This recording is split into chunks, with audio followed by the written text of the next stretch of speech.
Salut, j'espère que vous allez tous très très bien, que la semaine démarre bien pour vous. Moi en tout cas ça va. Donc bah voilà, de retour pour une nouvelle petite chronique pour vous parler un peu manga. Alors, nous aussi nous arrive de découvrir des trucs alors qu'on s'y attendait pas. Pour vous donner un peu une idée, quand on a su qu'on allait devoir fermer la boutique, etc., on s'est dit allez on va prendre des trucs qu'on n'a jamais trop lus, comme ça on aura de quoi chroniquer pendant nos absences et ça fera vivre la page de l'assaut, etc. Et il y en a un qui m'a un peu tapé dans l'œil, j'ai trouvé la couverture sympa, et je fonctionne assez au coup de cœur comme ça. Je sais pas si vous êtes un peu pareil, des fois vous déambulez dans une boutique, dans une librairie, vous vous promenez, vous regardez les coups et vous dites «Ah tiens, ça a l'air bien», sans regarder la quatrième de coup, juste parce que l'image vous plaît. C'est un peu ce qui m'arrivait avec ce titre-là, c'est un titre de chez Kiun, qui est écrit par Sui Kasai, et ça s'appelle Gisèle Alain. Voilà. Donc Gisèle Alain, c'est clairement un titre qui s'inscrit dans la lignée de séries comme Isabella Bird, comme Reine d'Égypte. C'est l'histoire d'une jeune fille qui vit dans une Europe, peut-être une France ou une Angleterre, on ne sait pas trop, hein, c'est un pays d'Europe occidentale comme ça. Début du XXe siècle, elle est issue d'une famille plutôt noble et aisée, et elle est en rupture avec cette famille-là. Parce que elle, son objectif dans la vie, c'est de vivre sa vie et de construire des trucs.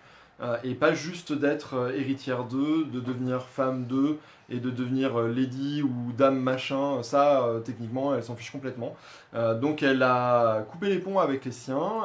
Elle vit grâce à une pension de famille dont elle est gérante. Ouais, donc elle est partie, elle avait quand même un peu d'argent, hein, on va pas déconner non plus. Elle est pas partie avec son sac à dos et deux jupons dedans, hein. Mais reste que c'est cette image un petit peu de la femme indépendante, début du XXe siècle, un peu les prémices des années folles. On sent un petit parfum de Hercule Poirot qui est pas très très loin. Et au-delà de cette histoire de pension de famille, elle se décide un jour à devenir femme à tout faire. Et donc en gros, on va la voir avec un contrat qui peut aller de s'il vous plaît, aidez-moi à retrouver mon chat à de l'espionnage industriel, hein, faut pas déconner. On va la voir et c'est une espèce de pré-détective privé, hein, au final. Et ça nous narre un peu ses aventures. Moi, ce qui m'a tapé dans l'œil, donc c'est la couverture, c'est une jolie couverture texturée comme ça que j'aime beaucoup ce genre d'effet. Et c'est le dessin, c'est un dessin auquel je suis très sensible. Comme je disais, on retrouve vraiment un petit peu ce trait à la Isabella Bird ou à la Reine d'Égypte que j'aime énormément.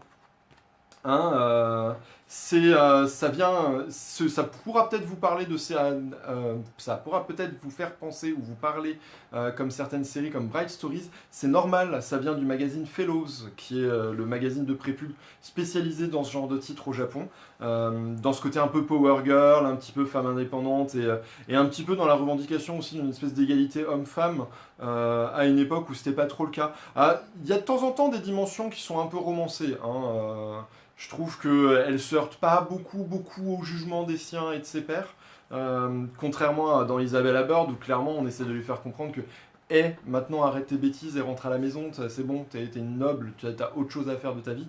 Elle, globalement, les gens trouvent ça surprenant mais relativement normal, alors que début 20e siècle, l'indépendance féminine, bof moyen, mais c'est joli, c'est bien écrit, c'est bien raconté, c'est bien dessiné, c'est une jolie petite part d'aventure dans cette Europe du début du XXe siècle. Il y a un mélange assez charmant chez cette héroïne d'assurance et de fragilité, parce que elle reste le fruit de son éducation, hein, et elle reste une femme de son époque, à qui on a dit toute sa vie qu'elle serait épouse d'eux et pas entrepreneuse.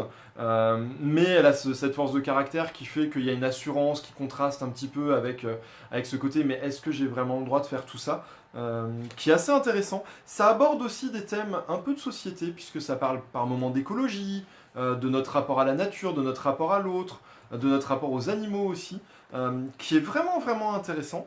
Donc c'est une espèce de façon déguisée de nous parler de féminisme et d'aborder des thèmes plus consensuels entre guillemets des problématiques quotidiennes des Français et des gens en général, hein. Et donc ouais, voilà, c'est un petit titre pour lequel j'ai eu un petit coup de cœur, que j'aime particulièrement du coup, que j'ai découvert il y a quelques jours, hein, en fouillant ma pile et en lisant. Gisèle Alain de Sui Kasai chez Kiun, Très chouette petite série que je vous conseille très très chaleureusement. Et sinon, j'espère que vous allez tous très très bien, que vous êtes en pleine forme.